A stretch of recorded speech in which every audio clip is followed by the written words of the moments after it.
তো এখন চলে আসছি আরামবাগের সেই রোডটাতে। এই রোডটা দিয়ে ভিতরে ঢুকবো। নটরডেম কলেজের পিছের অংশ এটা। ব্র্যাক ব্যাংকের ক্রেডিট কার্ডে যে টাকাটা জমা দিতে গিয়েছিলাম সেইখানটাতে আমার প্রচন্ড পরিমাণে লেট হয়ে গেছে। এখন আসি হচ্ছে মতিঝিল মডেল স্কুল অ্যান্ড কলেজের এই সাইডটাতে। মনে হলো বড় ধরনের পাথর নামলো বুকে থেকে।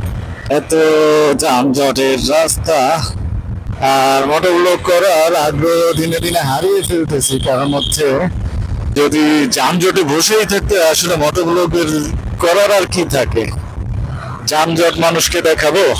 ওই বাস যাবে হচ্ছে সোজা রাস্তায়, অথচ সে ডান সাইডে এসে না, এটা যাচ্ছে ডানে, তাহলে কেন সে সোজা যাওয়ার ইন্ডিকেটর দিচ্ছে? মানে হ্যাজার্ড লাইট দিয়ে রাখলো কেন তাহলে? কলা কত করে? এটা কি সবজি না চম্পা? কত করে? মার্কেটের ভিতরের অংশে যাব।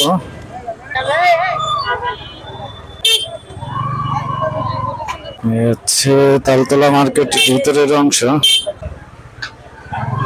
মার্কেট অলরেডি জমে গেছে।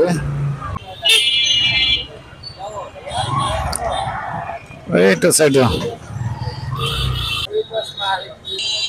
এই যে এইবারে পড়ছে ক্যামেরায়। অনেক কষ্টের পরে মানে প্রায় 1 ঘন্টা লাইনে দাঁড়িয়েছিলাম। 1 ঘন্টা লাইনে দাঁড়ানোর পরে মাত্র ক্রেডিট কার্ডে টাকা জমা দিতে পারলাম। তা এখন মতিঝিল থানার ওই সাইডটা দিয়ে যাচ্ছি। তো এখান থেকে আরামবাগ হয়ে যাবো আশা করছি। আরামবাগে যে এই রোডটা আছে এই রোডে প্রবেশ করছি অলরেডি। এখন ডান দিকে টার্ন করব। ডান দিকে টার্ন করলে হচ্ছে মোহামেডান স্পোর্টিং ক্লাব এর মাঠ। স্পোর্টিং ক্লাবের মাঠের সাইড দিয়ে আর একটু সামনে এগিয়ে গেলে নটরডেম কলেজের পিছনের অংশে আরামবাগের যে রোড আছে ওই রোডটা দিয়ে বেরিয়ে যাব।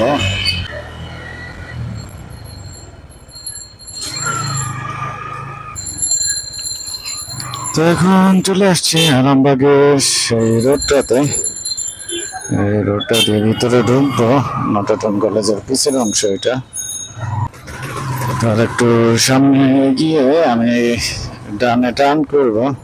সেই ক্ষেত্রে ডালাসের যে গলি আছে নটরডেম কলেজের এই পাশে ওভারব্রিজটা পার হয়ে কমলাপুর যাওয়ার যে অংশ সেই অংশটার দিকে যাচ্ছি। আর আজকে আমাদের শেষ ছিল, কিন্তু আজকে হতে হতে একটু লেট হয়ে গেল। বিশেষ করে আমি যে তারা ব্র্যাক ব্যাংকের ক্রেডিট কার্ডে যে টাকাটা জমা দিতে গিয়েছিলাম সেইখানটাতে আমার প্রচন্ড পরিমাণে লেট হয়ে গেছে। মানে শুধু শুধু প্রায় 1 ঘন্টার উপরে আমার টাইম ওয়েস্ট। কারণ সিডিএম মেশিনে এই 4-5 লাখ টাকা জমা দিতে আসে। এই জিনিসটা খুবই প্যাথেটিক। 1-2 হাজার টাকা সিডিএম বা এটিএম এর জন্য ঠিক আছে, যখনই কোনো বড় অ্যামাউন্ট জমা দেয় তখনই প্রচন্ড পরিমাণে সিরিয়াল বেঁধে যায়। কারণ এটিএম কার্ডটা মূলত, বিশেষ করে সিটিএমটা হচ্ছে অল্প অ্যামাউন্ট জমা দেওয়ার ক্ষেত্রে, আর বাংলাদেশে মানুষ বড় অ্যামাউন্ট জমা দেওয়ার ক্ষেত্রে সিটিএম ইউজ করে বেশিরভাগ। তো এই রোডটাতে ঢুকলাম। এই রোডটাতেও মারাত্মক লেভেলের যানজট দেখতে পাচ্ছি। সোজা যাব নাকি বামে যাব? বামে চলে যাই।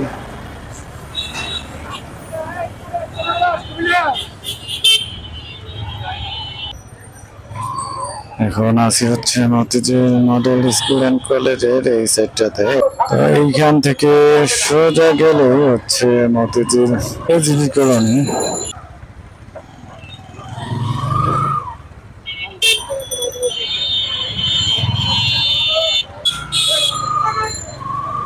তবে মনে হলো বড় ধরনের পাথর নামলো বুকে থেকে। এত যানজটের রাস্তা, কোনো স্বস্তি নেই। তো Motijheel ideal school and college এই অংশটা পার হয়ে চলে এসেছি ইসলামী ব্যাংক সেন্ট্রাল হাসপাতালে। আর মোটরব্লক করার আগ্রহ দিনে দিনে হারিয়ে ফেলতেছি, কারণ হচ্ছে যদি যানজটে বসেই থাকতে আসলে মোটরব্লকের করার আর কি থাকে। যানজট মানুষকে দেখাবো, আর যানজটে বসে থেকে আসলে কি কথাই বা বলবো। এই জন্য আস্তে আস্তে মন মানসিকতা হারিয়ে যাচ্ছে ব্লগ করার মন মানসিকতা যেটাকে বলে। তো যানজটের ভিড়ে আসলে ব্লগ করার ইচ্ছা আর থাকে না। গাড়িগুলো চলতে শুরু করেছে, তো এই যাত্রায় আমাকে পার হতেই হবে। ওই বাস যাবে হচ্ছে সোজা রাস্তায়, অথচ সে ডান সাইডে এসে, না এটা যাচ্ছে ডানে, তাহলে কেন সে সোজা যাওয়ার ইন্ডিকেটর দিচ্ছে, মানে হ্যাজার্ড লাইট দিয়ে রাখলো কেন? তাহলে সে তো রাইট সাইডে ইন্ডিকেটর দিবে। এত বড় বাস, অথচ যে প্রশিক্ষিত ড্রাইভার আছে সে যদি ভুল ইন্ডিকেশন দেয় তাহলে বিপদ হওয়ার সম্ভাবনা থাকবে। বিশেষ করে এই গাড়িগুলো হাইওয়ে রোডে চলে, সো ভুল ইন্ডিকেশনে হাইওয়ে রোডে মারাত্মক দুর্ঘটনা ঘটতে পারে। আর আমিও চলে এসেছি, মানে খিলগা ফ্লাইওভারে উঠতেছি এখন। যে সামনে দেখা যাচ্ছে অটোরিকশা উঠে গেছে।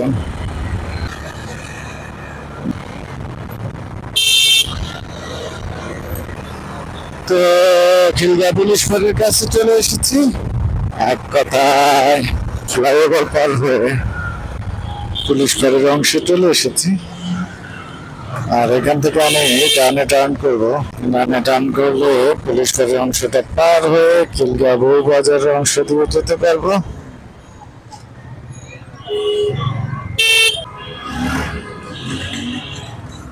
তো গিয়ে কোন এরিয়া হয়ে যাব সেটা চিন্তা করতেছি। তালতলা হয়েই যাই।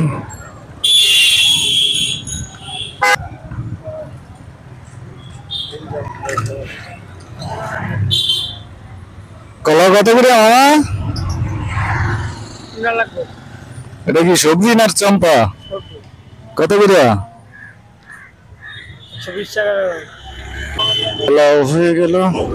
আর লাগবে হচ্ছে আপেল এবং আনার। আপেল আনার আর লাগবে হচ্ছে চিনি। হচ্ছে তালতলা মার্কেটের গেটের মূল গেটের অপোজিট সাইড।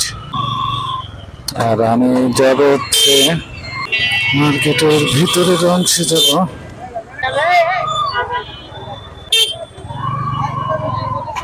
হচ্ছে তালতলা মার্কেটের ভিতরের অংশ। মার্কেট অলরেডি জমে গেছে, প্রচুর কেনাকাটার সমাগম চলতেছে। আর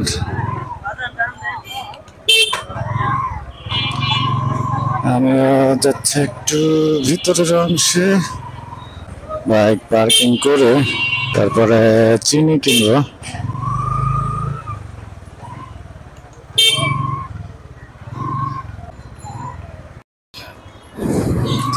আর দুইটা জিনিস কিনা বাকি আছে, এক হচ্ছে আপেল আর এক হচ্ছে আনার।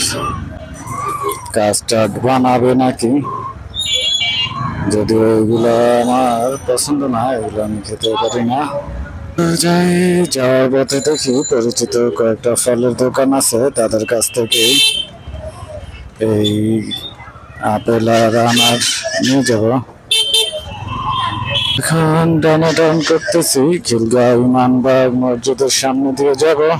আর এখন 5টা 19 বাজে, প্রায় 5টা 20 বলতে পারি। খুবই চমৎকার সিস্টেম। সাথে সাথে এই ফুটপাতের দোকানটা উঠিয়ে ফেলে ভালো হতো। মাঝখানে ডাইভারশন দিয়ে রেখেছে, যে একদিকের গাড়ি যাতে আরেকদিকে না ঢুকে, কিন্তু আমরা বাঙালিরা এই ডাইভারশনও মানি না। দেখা যায় ডাইভারশনের ভিতর দিয়েই আরেক গাড়ি ঢুকিয়ে বসে থাকি। নিয়ে হচ্ছে আপনার যে রোড, সেই রোড ব্যতীত অন্য রাস্তা যতই ফাঁকা থাকুক, একদম খালি থাকুক, গাড়ি শূন্য থাকুক, তাও আপনার প্রবেশ করতে পারবেন না আপনি। আর আমিও চলে এসেছি খিলগাঁও চৌরাস্তার অংশে। এখন জাস্ট বামে টার্ন করবো, দুই একটা ফলের দোকানে সামনে দাঁড়াবো। বিশেষ করে একটা দুইটা ফল কিনতে হবে।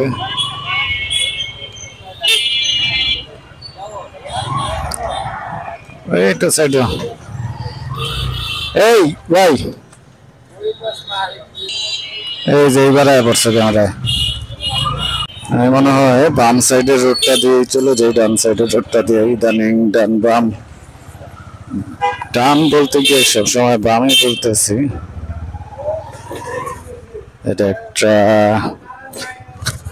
ফালতু অভ্যাস। অলরেডি চলে এসেছি আমার সেই 22 নম্বর গলির মুখে। আর এখন রাস্তার ওই পারে যাব, রাস্তা ক্রস করে চলে আসলাম।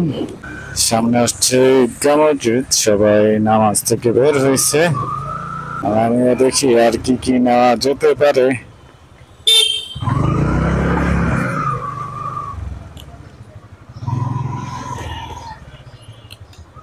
বাসার গ্যারেজে বাইক রেখে একটু হেঁটে দেখে আসবো কি কি নেওয়া যেতে পারে।